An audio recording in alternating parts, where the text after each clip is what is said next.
కోరుతున్నాను అన్నాడు. నీ ఆలింగనం కావాలి అని అడిగాడు.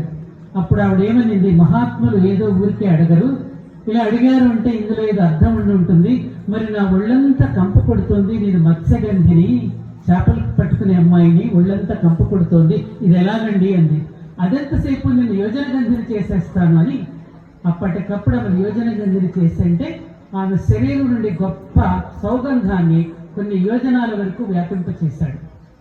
ఆ తర్వాత ఇది పట్టపగలు చిమ్మ చీకటి కదా, ఇదేలా సాధ్యం ఉంది. అదెంతసేపు నేను ఇప్పటికిప్పుడే నేను చీకటి ఆవరింప చేస్తానన్నాడు. అప్పటికప్పుడు పరాశరుడికి సత్యవతి గర్భాన సజ్జో గర్భాన అప్పటికప్పుడు పుట్టేశాడు వేదవ్యాసుడు. ఇప్పటి తరానికి కనుక ఈ కథ చెబితే అదేమిటి, ఒక సడన్ గా వచ్చేసి ఒక అమ్మాయిని అలా అడిగేసేస్తే అది ఎక్కడ సబబవుతుంది, మరి మేం చేస్తే తప్పేమిటి అని మీరు అనుకోవచ్చు.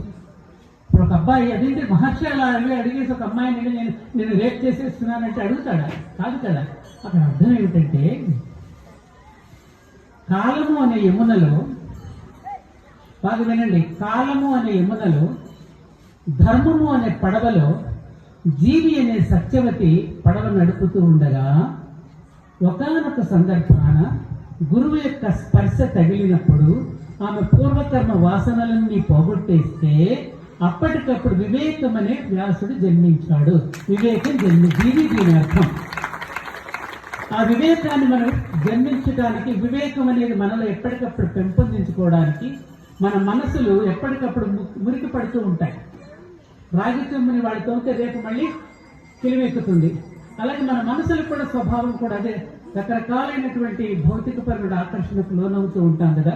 వాటన్నింటికీ దూరంగా ఉండి మనల్ని మనం నియంత్రించుకోవాలంటే గురువు యొక్క స్పర్శ మనకి కావాలమ్మా.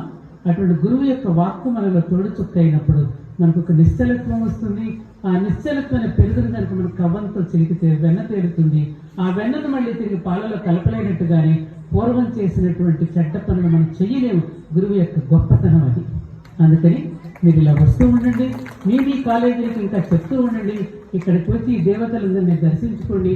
అక్కడ అందుకని ఇండియా మ్యాప్ కూడా పెట్టడం జరిగింది. దేశం పట్ల ప్రేమను పెంచుకోండి, ధర్మం పట్ల అనురక్తిని పెంచుకోండి, సమాజం పట్ల ప్రేమను పెంచుకోండి. మనం మారితే యుగం మారుతుంది. అందరూ యోగులం కానక్కర్లా, నిరుపయోగులం కాకుండా ఉంటే చాలు.